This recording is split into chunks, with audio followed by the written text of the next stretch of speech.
Aziz yurtdoshlar, aziz vatandoshlar, yosh iste'dodli shoirimiz Zuhriddin A'zamov tomonidan yozilgan she'r ota-ona xotirasi.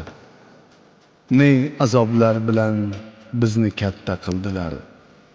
Yig'lasam gar yig'ladi, kulganimda kuldilar.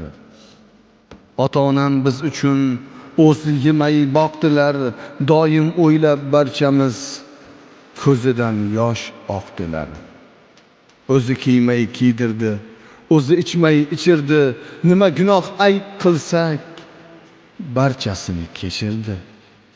Maktabni ham tugatib, katta bo'lib qolgandik, otamga dam oling deb qo'lidan ish olgandik. Qaysi gunohim uchun otamga ko'z tegdilar, otam o'tib bu dunyo boshimizni egdilar. Sinab onam sabrini, Alloh sinov berdilar, ichga yutib dardini, onam xasta bo'ldilar. Oradan o'tib oylar, onam qazo qildilar, bu sinovli dunyo ham bag'rimizni tildilar. So'ng birlashib jigarlar, yana oyoqqa turdik. Yaxshi kunlar ko'p ekan, barchasini biz ko'rdik.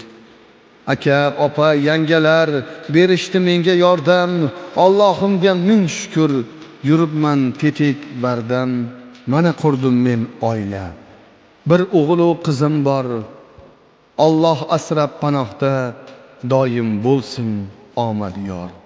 O'g'lim o'xshar otamga, qizim o'xshar onamga, farzandlarim tug'ilib sig'may ketdim olamga.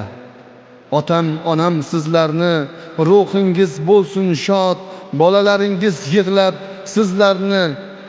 sizlarni etadi yod.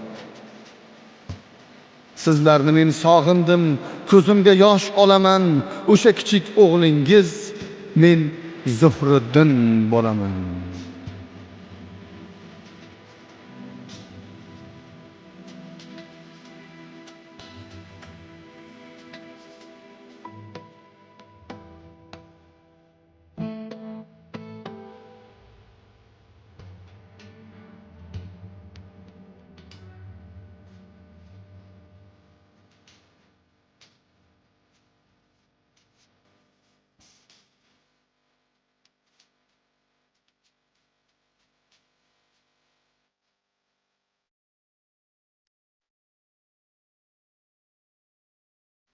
She'rni Elamon Og'onib o'qidi.